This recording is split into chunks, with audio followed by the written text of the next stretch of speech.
Every time I succeeded at something, I thought I had the most supportive partner in the world, until I accidentally read a text on his phone and found out exactly what he really thought of me. Everything I believed I was building turned out to be built on someone else's quiet, seething resentment. His phone was face up on the kitchen counter. Mine had died. I just needed to check the time. That is the whole story of how it happened. No snooping. No suspicion driving me to look. Just a dead battery and a phone left unlocked, and the kind of ordinary moment that sometimes splits your life clean in two. The notification was from his friend Garrett. It was long enough that the preview cut off, but what I saw was enough. It started with, "Did she got promoted again? You must be losing your mind," and then whatever Caleb had said in response was there below it, and what he had said was not something a person says about someone they love and support. What he had said was bitter and small and mean in a way I had never heard from him out loud in 3 years. I put the phone down and I stood very still in my kitchen, and I thought about all the times he had hugged me after good news, told me he was proud of me, made a toast at dinner with a glass of wine, and said he was the luckiest man alive. I thought about all of it, and then I thought about what he had typed to Garrett when my back was turned.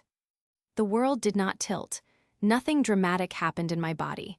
It was more like a very quiet, very final click. The sound of something locking into place, or out of place, permanently. Let me go back and tell you the real story. Because that moment at the kitchen counter was not the beginning. It was just where the beginning finally caught up with me. I met Caleb when I was 28. I had just moved to a new city for a job I was thrilled about, marketing manager at a company I genuinely respected. The first role I had taken that felt like the start of something real rather than a stepping stone. I was in that specific kind of energy you have when your life is pointed in a direction you chose deliberately and it's actually working. I met him at a housewarming for a mutual friend. He was easy to talk to in a crowd, which I always find rare and valuable. He didn't dominate conversations. He listened in a way that involved his whole face. He asked good follow-up questions. I told him about my new job, and he said, with what seemed like genuine warmth, "That's exactly the kind of place where someone like you would thrive." I didn't know what he meant by someone like me, but it felt like a compliment, and I took it as one. We dated for about 8 months before I let myself fully fall. I am careful by nature, not cold, just deliberate. I had been in a relationship in my mid-20s that had hurt me more than I let on to most people, and I had rebuilt myself carefully afterward, and I was not interested in being careless with what I had rebuilt. So I kept some part of myself held back until I felt sure. By month 8, I was sure. He was consistent, attentive, present. He showed up for small things and large ones. He remembered what mattered to me and acted accordingly. He had his own ambitions. He was in real estate, building a client base, proud of his work, and we seemed to have the right balance of independence and overlap. Two people with their own things, choosing each other. That is what I believed I had.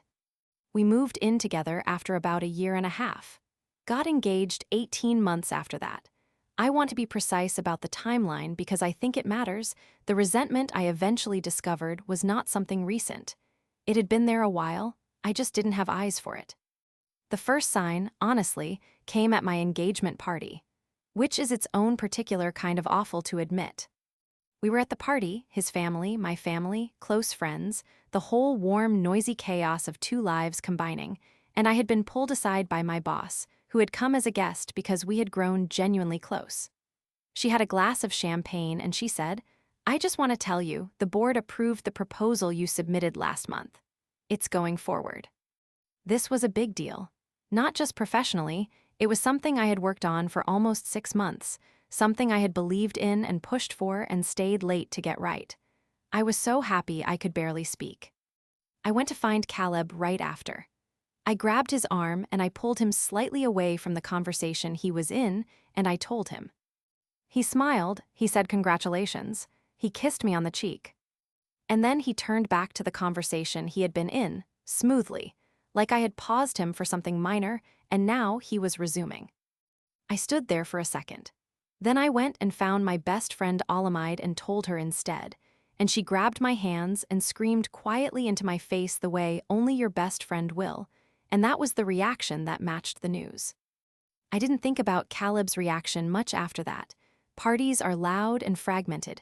People get pulled in different directions. I filed it away under nothing and moved on. But I had filed things before. I was building a file I didn't know I was building. After we got engaged, things changed in a way that was hard to name precisely. Nothing dramatic. The same quality of shift I hear other women describe, a change in the weather inside the relationship, subtle enough that you doubt your own meteorological reading. He started being quieter when I talked about work. Not actively disinterested, he would nod, ask the occasional question, but the quality of his attention shifted. The engaged, leaning in listening I had first fallen for was still there for everything else. For his own stories, for our plans, for conversations about other people. Just not for mine about work. I noticed. I told myself it was because real estate was having a slow patch and he didn't want to hear about my good news when his own news wasn't as good. I told myself that was reasonable. That it was actually a sign of my thoughtfulness that I had noticed his feelings and contextualized my experience through them. Looking back, that was the moment I should have started asking harder questions. When my career had a rough patch, a project that got pulled, a few months where I felt behind, he was more present than he had been in a while. More curious, more engaged, more warm. I noticed that too. I told myself he was being supportive during a hard stretch. That's the thing I couldn't see yet. The care he showed when I was struggling was not the same as care for me. It was care for the version of me that was not outpacing him. I got a second promotion in our second year of living together. I was going to be a director. It was a title I had been working toward for 5 years, and I was genuinely proud. I told Caleb over dinner. I had made his favorite meal. I had been excited all day to tell him. He said congratulations. He clinked my glass. Then he said, I hope it doesn't mean even more late nights. I said probably some at first, but I'll figure it out. He said, I just feel like we never have time anymore. And just like that, the conversation was about him. About us. About something I was apparently not giving enough of. I sat across from him at the dinner table I had cooked it all afternoon, and I felt the celebration quietly collapse. I apologized. I said I would be more intentional about our time together. I said the promotion was going to make things better eventually, not worse. I managed his feelings about my good news, and by the end of the evening, I had almost forgotten that it had been my good news to begin with. That was a pattern. I see it so clearly now. Every time something went well for me, there was a tax. A comment about my availability, a sudden emotional need, a pointed observation about something I was not doing right in our relationship. The tax was always paid on the same day as the good news, sometimes the same hour. He was never overtly cruel about it. That is important to say. There was no moment where he said, I resent your success. There was no obvious hostility I could point to, just this consistent low-frequency signal that too much of me thriving was threatening something. He never came with me to work events. He had always had a reason, a client thing, he was tired, he wasn't good at those kinds of things. I stopped asking after a while. I stopped telling him about the events at all. I stopped telling him a lot of things. I had been so busy managing him that I had forgotten to check in on myself.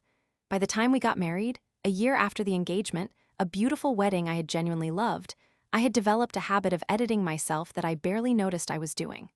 Work victories were summarized and presented minimally. Big announcements were buried inside other conversation, softened, pre-qualified. I had learned, without being taught explicitly, that my success needed to take up less room in our home. My best friend Alamide had seen it for longer than she let on. She was not someone who pushed unsolicited opinions. She believed in letting people find their own way, in being available rather than insistent. But she watched me, for years, and I know now that she was worried. The couples therapy idea came from me, about 2 years into our marriage. I want to be honest about this part because I have mixed feelings about how I handled it. I had sensed the distance, had felt the erosion, and I had done what I thought a mature person in a committed relationship does. I had said, I think we should talk to someone. I think we need a space to be honest with each other. What I did not understand was that the space we were about to create would not be used the way I intended. The therapist was someone Caleb suggested.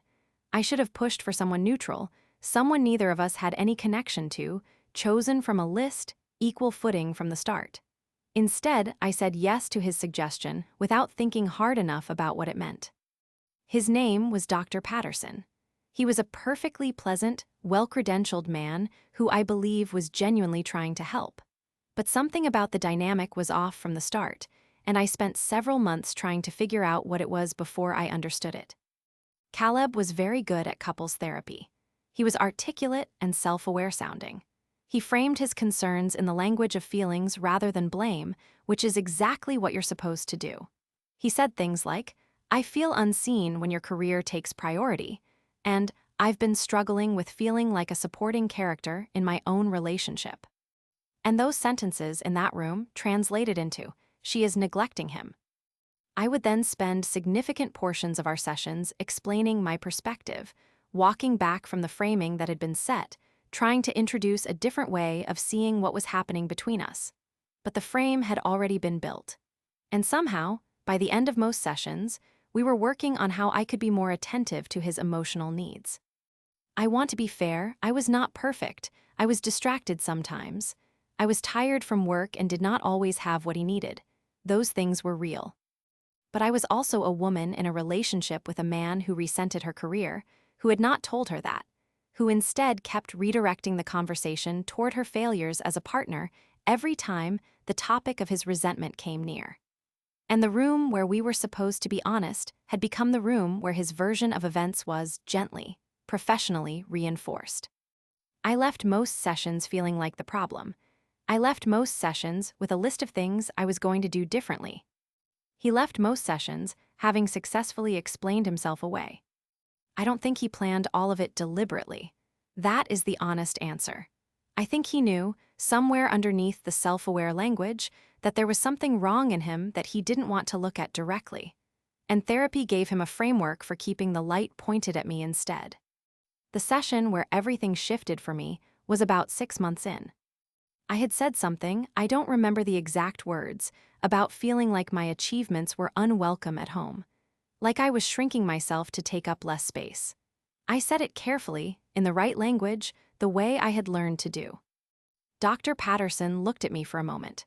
Then he said something that landed so gently and so squarely that I felt it in my sternum. He said, "I want to make sure I'm understanding. You feel that expressing positive things about your career creates tension in your home." I said yes. He said, "And this has been consistent over time." I said yes.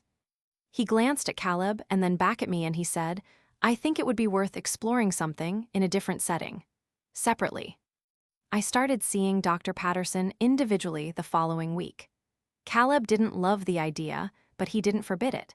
He said he just wanted to make sure individual sessions didn't become us working at cross purposes. In my third individual session, I told Dr. Patterson everything I had been summarizing in the joint sessions. The full version, the promotions and the taxes on them, the way conversations shifted, the editing I had been doing for years, the work events he never came to, the engagement party moment, the dinner where the celebration collapsed. Dr. Patterson listened to all of it. Then he said something I had not expected. He said, "What you are describing is not normal." Simple sentence, 5 words. I had spent 3 years telling myself it was normal. That this was just how it was when two people had different career trajectories.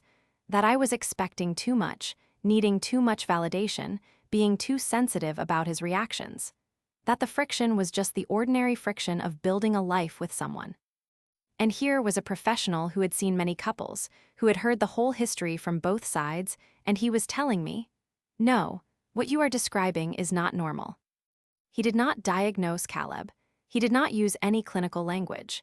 He just said that a partner consistently responding to the other's achievements with emotional withdrawal and need was not a pattern of two people with different communication styles. It was a pattern with a name, and the name was not something we needed to fix together. It was something Caleb needed to look at alone. I drove home that day in a fog. Not the fog of before, not the fog of not seeing. The fog of seeing and not yet knowing what to do with what I could see.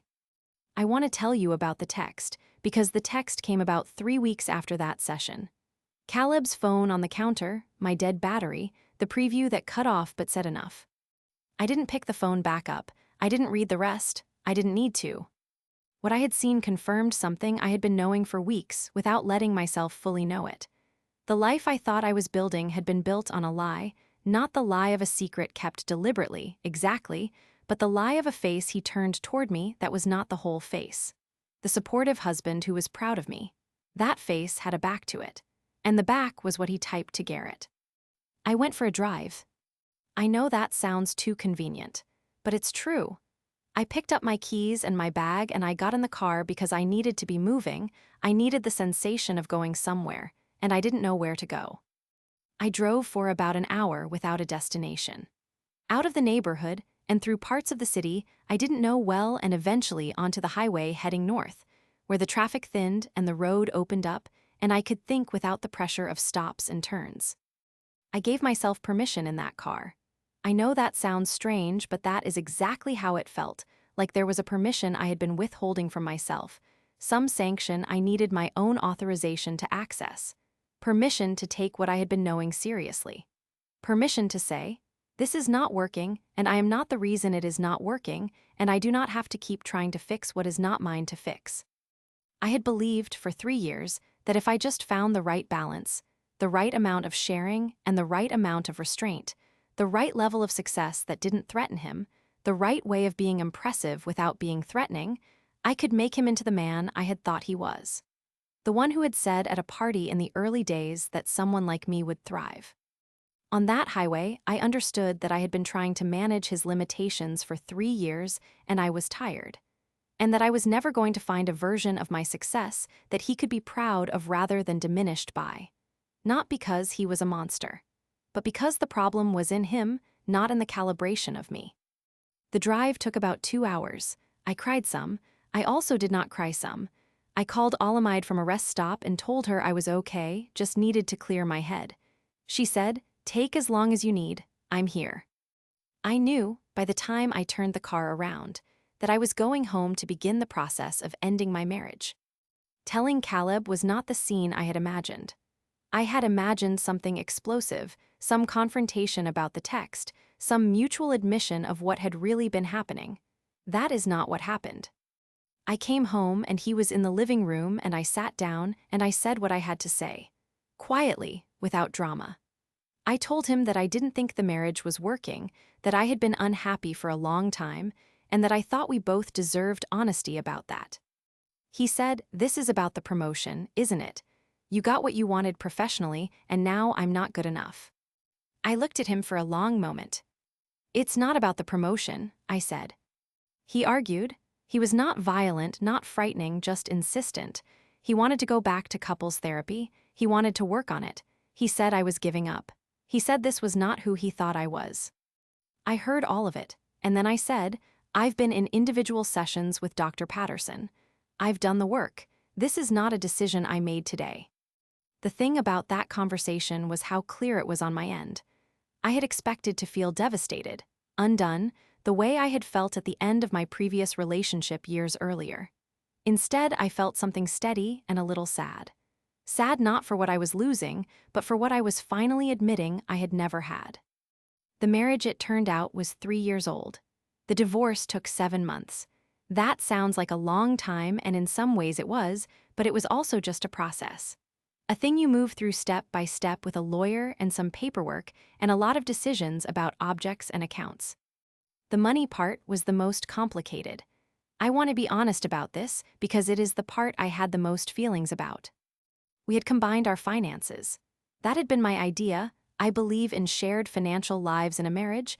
I thought it was a form of trust and partnership. What I had not fully noticed was what had happened to my money inside that shared account over 3 years. I am not saying he stole from me. It is more complicated and more ordinary than that. I had not been paying close attention. I had been absorbed in work and in managing the emotional weather of our home, and the finances, which had initially been a thing we looked at together, had slowly become a thing Caleb handled. He managed the accounts. He tracked the budget. He gave me updates. When I sat down with my lawyer and looked at everything clearly for the first time in years, I understood how completely I had handed over my financial awareness. Not because he had forced me to. Because the combination of trusting him and being busy and being conditioned to take up less space had meant I had also taken up less space in the part of my own life that involved money. I had to rebuild that. It was humbling in a way I did not expect. I hired a financial advisor, a woman named Celeste who was patient and thorough, and did not make me feel stupid for not knowing what I didn't know. We went through everything. We made a plan. I moved my money into my own accounts, and I set up my own investments for the first time in my adult life, and I started actually looking at my finances every week instead of letting someone else hold that knowledge. I had been a director at my company for almost 2 years by the time the divorce was finalized. My income was solid. My savings were rebuilding. My future was something I was constructing myself, with my own hands, and I understood every piece of it. That financial independence, not just having money but understanding it, owning it, feeling competent inside it, became the thing I was most proud of from that whole period. More than the promotion. More than the job title. The simple, unglamorous act of knowing what I had and managing it myself. It is a specific kind of freedom. Anyone who has lost it and gotten it back will know what I mean. Alamide was there through all of it. She has a gift for being the right kind of presence, not rescuing, not advising unless asked, just nearby. There were evenings in those first months when I would show up at her apartment with takeout and we would watch something terrible on television and not talk about any of it, and that was exactly what I needed. The presence without the processing. Just someone who knew everything and was still willing to watch mediocre television with me. She told me, after it was over, that she had been worried about me for years. That she had watched me get smaller and smaller and hadn't known how to say it without losing me. She said, "I knew if I pushed you too hard you'd defend him and pull away from me, and I couldn't risk losing you when you were already so isolated." She had made the same calculation that Adiz had made in someone else's story I've since heard. Staying close, staying available, waiting until the person was ready to see. It's a particular kind of wisdom, and it requires a kind of patience that I am still learning to have. I want to talk about the couples therapy because I have thought about it a lot. I don't blame Dr. Patterson. I think he did his job ethically and ultimately was the person who gave me the most useful piece of information I received in that whole marriage. What you are describing is not normal. Without individual sessions, without him separating me from the joint context, I might have stayed in that room for another year watching Caleb's version of events get gently ratified. But I do think couples therapy can be dangerous in certain kinds of relationships. Not therapy itself. Therapy is one of the most useful tools I know. But couples therapy, when one partner is skilled at framing and the other partner is the one with the genuine emotional vocabulary, can become a space where the skilled framer gets more tools for his framing and the honest one comes out carrying more blame. That's what happened to us. And I think about the women who are in those rooms right now, week after week, leaving with homework about how to meet their partner's needs, not understanding that the room has been shaped by someone who knew how to shape it. If you are in couples therapy and you are leaving every session feeling like you are the problem, ask to have individual sessions. Ask to see someone separate, just for yourself. Not to build a case, not to strategize, just to have a space where the frame is not set before you walk in. The return to myself was not a single dramatic moment. It was more like the opposite of the erosion. One small restored thing at a time. I started talking about work again. Not to a partner, not yet. I was nowhere near ready for a relationship, but just to myself. Out loud sometimes when I was driving. Processing my day the way I used to before I had learned that processing out loud at home came with a tax. I started going to work events. The ones I had stopped mentioning, stopped attending because attending meant going alone, and going alone had felt like an admission of something. Now, I went because I wanted to. I drank wine and talked to interesting people and didn't check my phone to see if I was needed somewhere else. I got another promotion. I sat in my boss's office and she told me and I said thank you, and then I called Alamide from my car in the parking garage and she screamed with me, the quiet birthday party scream, our specific frequency of joy. Nobody taxed me. Nobody had a need that was suddenly louder than my news. I just got to feel the thing and tell the people who deserved to be told and let it be exactly what it was. I went back to individual therapy too, not Dr. Patterson, but someone new. A woman named Ingrid who works with women navigating significant transitions and who is relentlessly good at getting underneath the story to the structure beneath it. In one of our early sessions, she asked me about the relationship I had been in my mid-20s, the one that had hurt me and that I had rebuilt from. She asked what I had learned from it. I said I had learned to be more careful, to not give too much too fast, to hold something back until I felt sure. She said, and yet you still ended up in a relationship where you shrank yourself for 3 years. I sat with that. She said, what if the lesson from the first relationship wasn't to be more careful? What if it was about something else entirely? We are still working on what that something else is. That is the ongoing conversation. I don't have a tidy answer yet. What I do know is this. The self I was rebuilding after my mid-20s, the careful, deliberate, slightly armored self who moved slowly and held things back, that self was not immune to Caleb. She just got taken in more gradually, more softly, by someone who learned the armor's shape and got inside it before I noticed. The new self I am building is different. She trusts herself more. She reads the small signs as small signs rather than explaining them away. She does not manage other people's feelings about her success at the expense of her own. She checks her own bank account every week. She calls Alamide when she gets good news, before she does anything else. She goes to work events, all of them, and she stays as long as she wants to, and she talks about her work without editing the good parts down to a size that won't threaten anyone. I am that woman now, or I am becoming her. The becoming is not finished. I don't think it is supposed to be finished in a year or 2 years. I think the woman I am becoming is a long-term project, and I am invested in it in a way I have not been invested in a project in a long time. There is one more thing I want to say. The text I read on that kitchen counter, the preview that cut off, the thing Caleb had written to Garrett, I never asked him about it. Not then, not when I told him I was leaving, not in any of the conversations we had in the months that followed. I considered it once and then let it go. I didn't need to. That's the thing I want you to understand. I already knew what it said.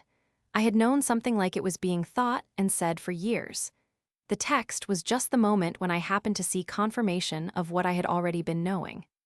Some people want that confrontation, the explicit admission, the acknowledgement of the thing that was secret.